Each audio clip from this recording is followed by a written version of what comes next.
In the autumn of 1946, in the sparse and unforgiving landscape near Snag, Yukon Territory, the settlers saw something that made no sense. A man was building a house out of snow, not a child's fort, a structure of purpose and scale, rising block by silent block, right next to his perfectly good timber frame cabin.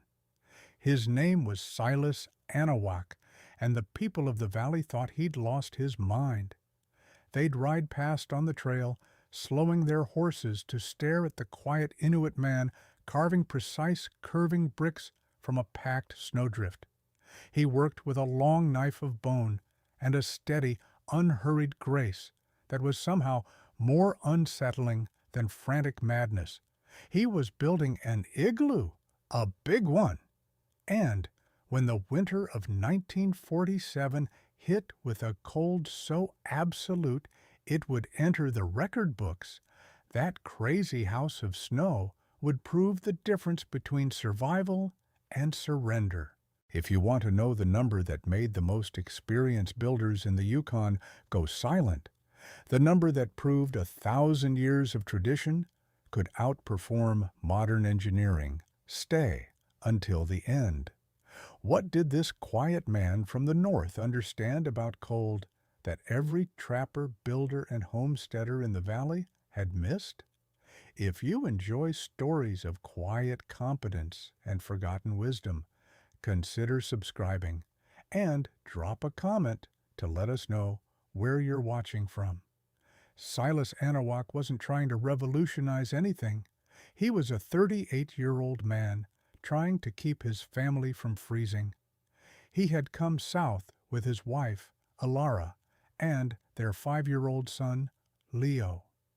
He'd left the coastal ice floes of his youth for the forests of the interior, seeking work and a life that bridged the old ways and the new.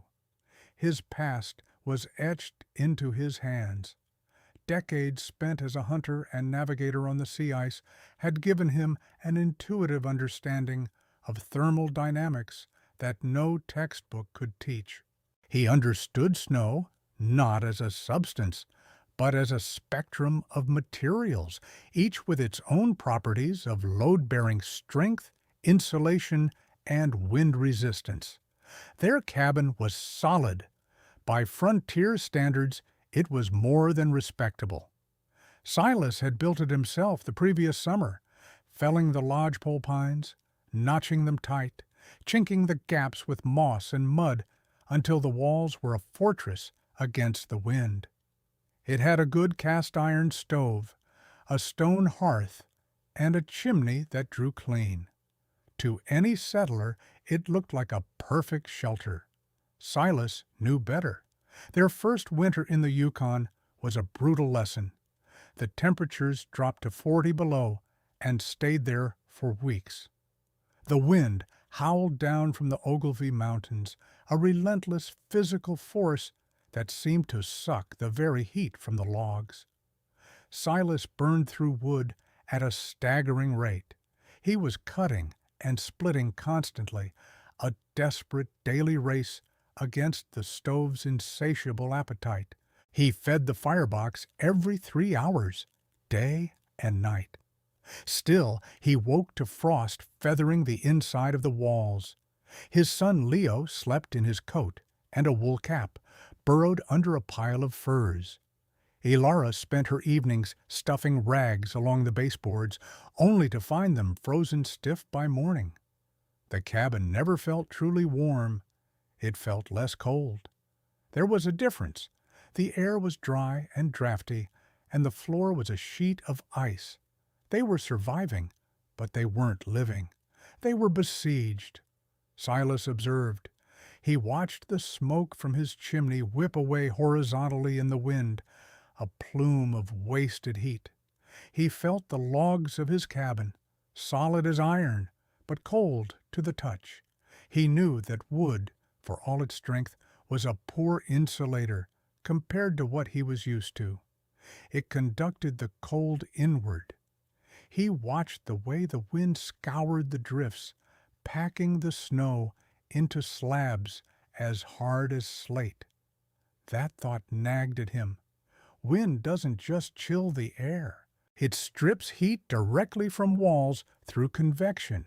The faster the wind, the faster the heat loss. It was like living in a radiator that was constantly being cooled by a fan. One morning, after a night spent feeding the stove while his family shivered in their sleep, he saw the answer.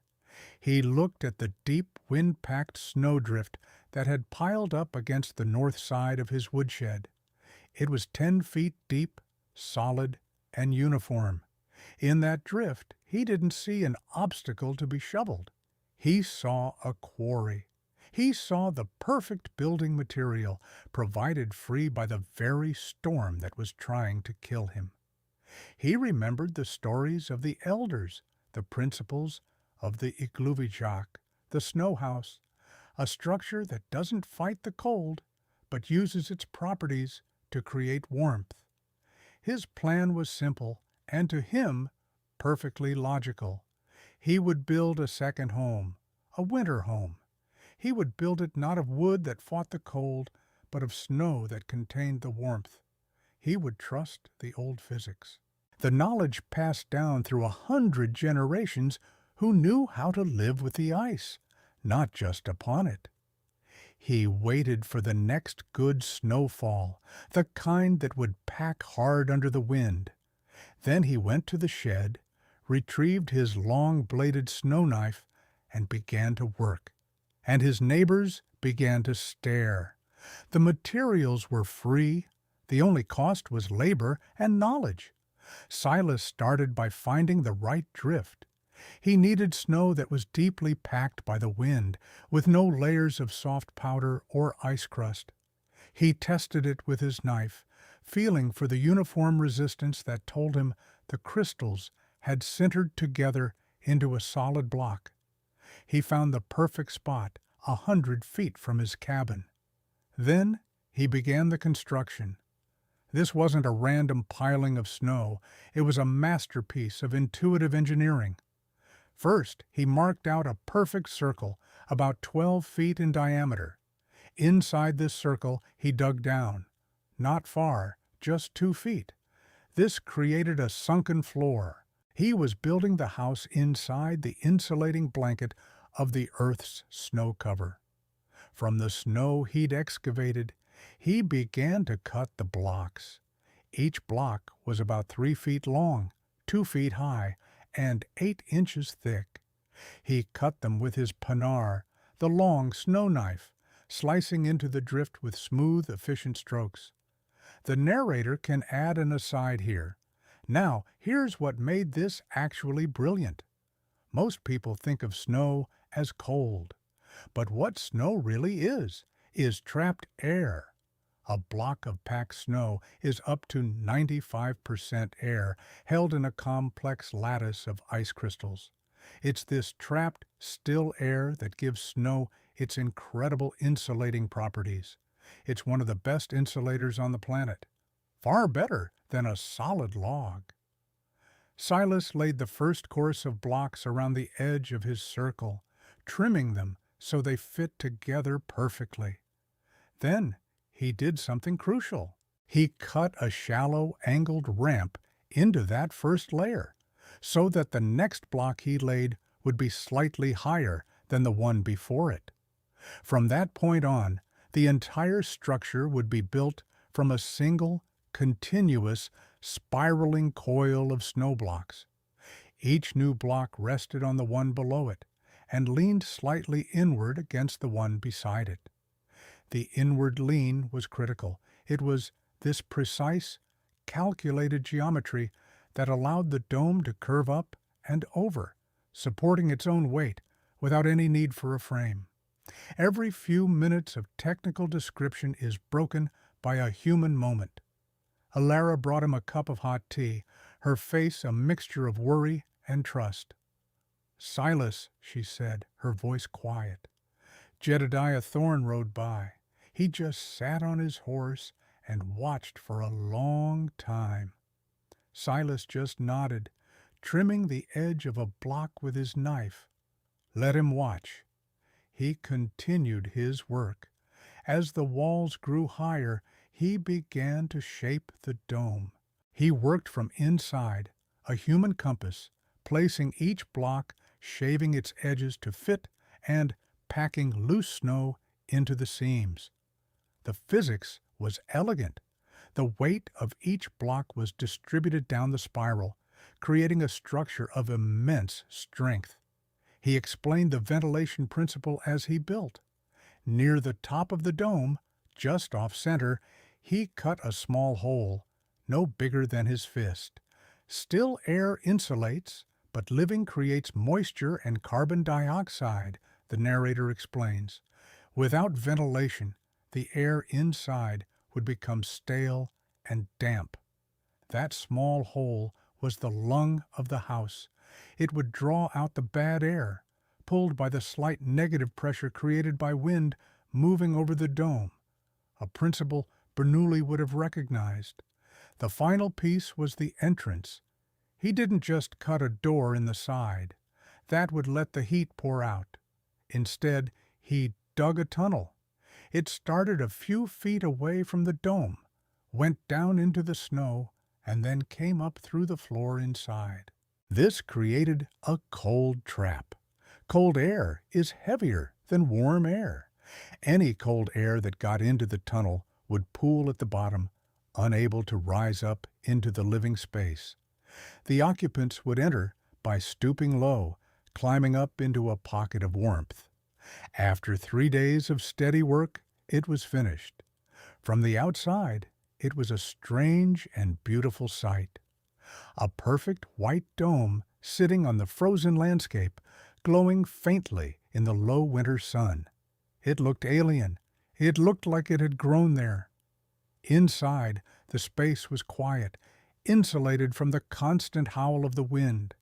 The light filtering through the snow blocks was soft and diffuse. He built a raised sleeping platform out of more snow blocks so they would be sleeping in the warmest layer of air high above the floor. Total cost, $0. 3 days of one man's labor. Ilara came to see it. She crawled through the tunnel and stood up inside. She looked around at the curving white walls, the silence, the soft light. She put a hand on the wall.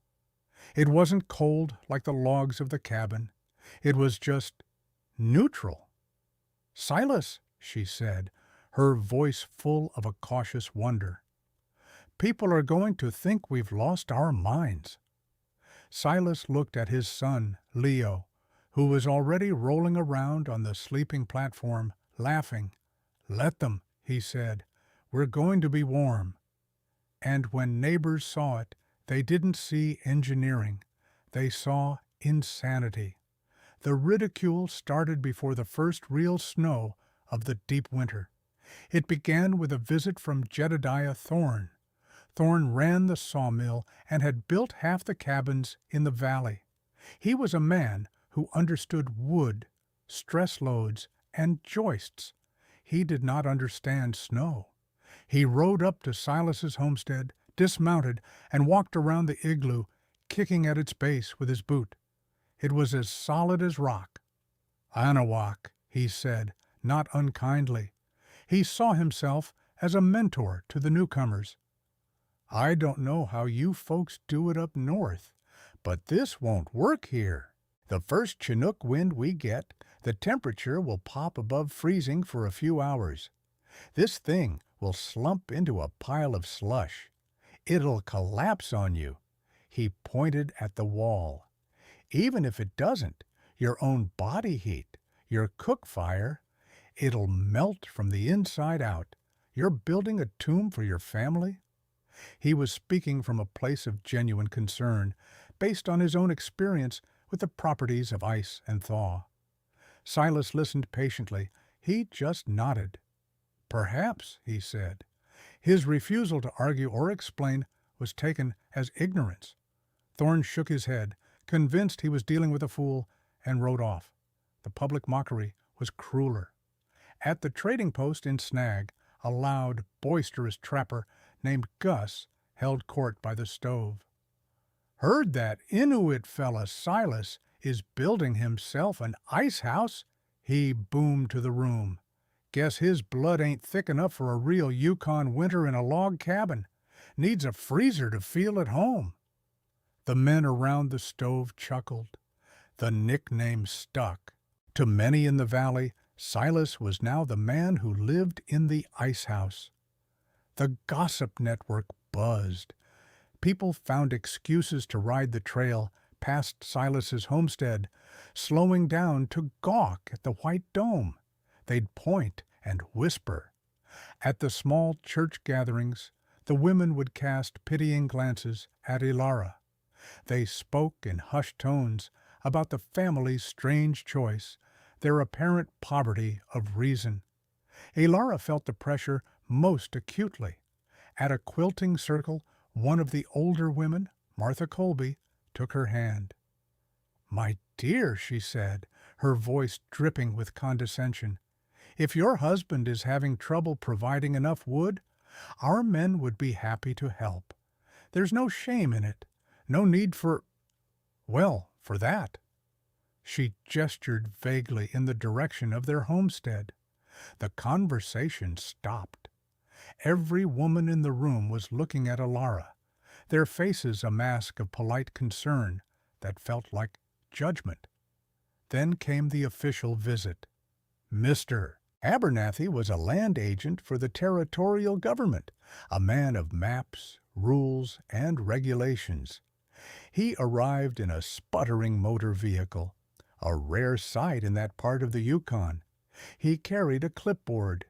He, too, walked around the igloo, tapping it with a gloved finger as if testing a wall for studs. "Mr. Anawak," he said, his tone formal and clipped, "I'm obliged to inform you that this structure is not recognized by any territorial building code. It doesn't meet standards for a permanent dwelling." He peered at Silas over his spectacles. "For your own safety and the safety of your wife and child, I have to officially advise against occupying it. The territory can't be held liable." Silas's response was, as always, level. "It is not a permanent dwelling. It is for the deep winter." Abernathy made a note on his clipboard. "All the same, this isn't in any manual I've seen." The final cut, the one that went deepest, came from family. Ilara's brother Thomas had married a settler woman and lived 20 miles downriver. He'd fully adopted the settler way of life and was sensitive to how his family was perceived. He came to visit, his face grim. He took Ilara aside while Silas was out checking his trap lines. "Ilara, you have to talk to him," Thomas pleaded, his voice low. "People are talking. They think he's gone back to the old ways because he can't manage a proper cabin. They think he's incompetent or scared. Maybe both. It's making us look foolish." When Silas returned, Ilara told him what her brother had said. She saw the flash of hurt in his eyes, quickly masked. He looked at her, then at the sturdy log cabin, then at the silent white dome. "I'm not trying to impress anyone, Ilara," he said quietly. "I'm trying to keep our son warm." By November, as the first serious cold settled into the valley, not one person thought Silas Anawak had solved anything. They thought he'd built a monument to his own strangeness, a public declaration that he couldn't cope with life in a modern world. They saw a house of snow and judged it to be a house of failure. Stay with me, because what happened next didn't just prove Silas right. It changed how people in that valley thought about survival itself. Then December came, and it brought the kind of cold that separates theory from reality. The winter of 1947 is still recorded in Canadian climatology archives as one of the most severe in the 20th century. The epicenter of that cold was the small, isolated community around Snag, Yukon. It started incrementally. December 8th, the thermometer at the trading post read minus 38 degrees Fahrenheit overnight. A normal, if sharp, cold snap. People hunkered down and fed their stoves. December 12th, it dropped to minus 51. The air grew thick and still. Metal became brittle enough to snap. Exposed skin would freeze in under a minute. By December 18th, it was minus 60, with wind chills that were impossible to calculate, but felt like an alien planet. For 23 consecutive days, the thermometer in Snag never climbed above zero. The cold was a relentless, grinding siege. It found every weakness. The community began to break down under the strain. The Colby Ranch, run by Martha's husband, was burning through their massive woodpile at a terrifying rate. They were going through 2 cords a month, and the best temperature they could hold in their large, well-built ranch house was 42 degrees Fahrenheit.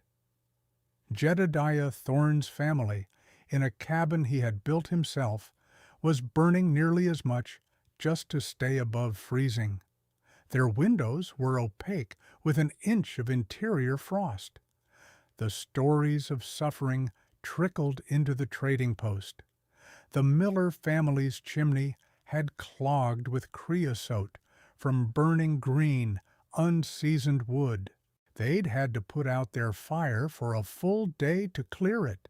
The family huddled under every blanket they owned as the cabin temperature plummeted to 5 degrees.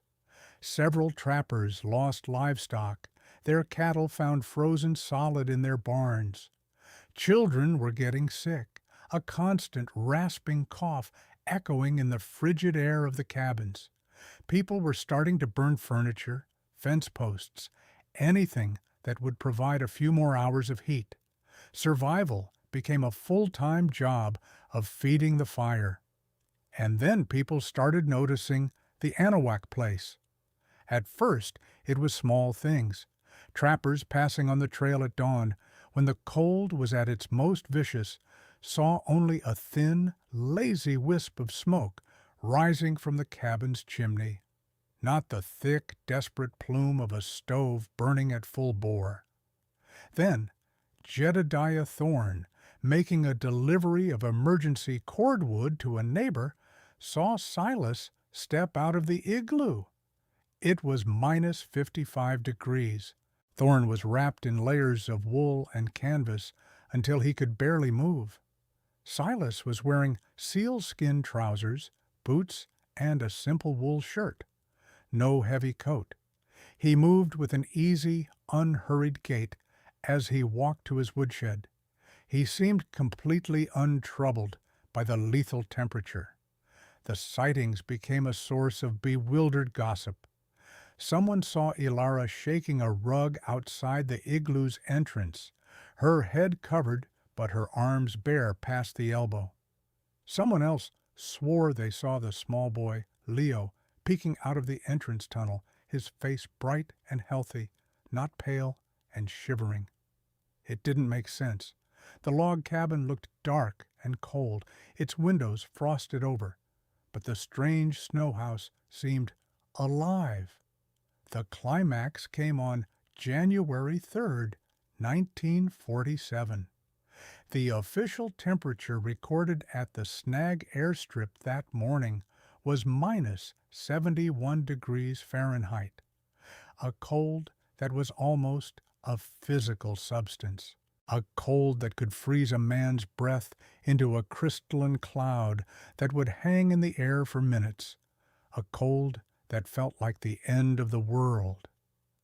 If you're still here, stay with me, because the number that came out of that igloo didn't just surprise the valley, it rewrote the rules. Jedediah Thorne was at his breaking point. His own family was cold. His customers were desperate. He felt a crushing weight of responsibility for the cabins he had built. structures that were now failing their occupants. That morning, fueled by a grim sense of duty and a nagging, inexplicable curiosity, he decided to check on the Anawak family. He loaded a few precious logs of dry birch onto his sleigh, a charity offering for the foolish man in the ice house. He assumed he would find them either frozen or on the verge of it, forced back into their inefficient cabin. He pulled up to the silent homestead. The log cabin looked dead, a tomb of ice. But a faint light glowed through the walls of the igloo. He walked over to the entrance tunnel and called out, "Anawak, you in there? Everything all right?" The caribou hide covering the inner entrance was pushed aside, and Alara's face appeared. She wasn't gaunt or panicked. She looked calm, healthy. "We're fine, Jedediah. Come in, out of the cold." He hesitated, then stooped and crawled through the short tunnel. As he came up through the floor into the living space, the warmth hit him. It wasn't a blast of dry heat from a stove. It was a gentle, pervasive, humid warmth. It hit him like stepping into a different season. His beard, stiff with frozen breath, began to melt and drip. The air didn't sting his lungs. It was soft and carried the faint, pleasant smell of burning seal oil. His eyes adjusted to the dim light. In the center of the dome, a small stone lamp, a quillic, glowed with a steady fist-sized flame. That was it. That was the only source of heat. Behind Alara, on the raised sleeping platform covered in caribou furs, Jedediah Thorne saw the image that would forever crystallize the moment. The boy, Leo, was sitting up, playing with a small wooden carving. He was wearing a simple linen shirt, not a coat, not a blanket, a shirt. Thorne was speechless. He scanned the interior. The curving walls of the igloo weren't dripping. They were coated in a thin, shimmering glaze of ice, created by the moisture from their breath freezing and sealing the structure, making it even more airtight and reflective. There was no draft. The only sound was the quiet hiss of the lamp and the boy's soft humming. "Everything all right?" Alara asked again, her voice calm. Thorne finally found his voice. It was a rough croak. "My God, how? What's your stove burning?" "We haven't used the stove in weeks," Silas said. He was sitting on the edge of the platform, mending a line. "Just the lamp," he gestured to the quillic. "It is enough." Thorne stared at the tiny flame. It was impossible. People are burning half a cord of wood a day just to keep from freezing. That little thing? His eyes fell on a thermometer hanging from a small wooden peg Silas had pressed into the snow wall. It was a standard mercury thermometer, the same kind he had in his own cabin. He walked over to it, his boots silent on the snow floor. The mercury sat clearly, undeniably, at 34 degrees Fahrenheit. Let that sink in for a moment. 34 degrees, while outside it was minus 71, a temperature difference of 105 degrees. Thorne reached out a bare hand and touched the wall. It wasn't cold. The thin layer of ice on the inside felt slick, but it wasn't sucking the heat from his hand like a log wall would. He looked back at the thermometer. He tapped it. The mercury didn't move. It was real. He did the math in his head, and the scale of it staggered him. The Colby Ranch, 2 cords of wood a month to hold 42 degrees, a differential of maybe 80 degrees on a normal cold day. His own cabin, nearly as much fuel to hold 38 degrees. The Miller place, desperate, burning green wood to stay just above freezing. And here was Silas Anawak, with a single flame the size of a teacup, maintaining a 105-degree temperature differential against the most extreme cold in North American history. The difference wasn't incremental, it was categorical. It was a complete reversal of every principle he'd ever known. He hadn't built cabins to keep the cold out.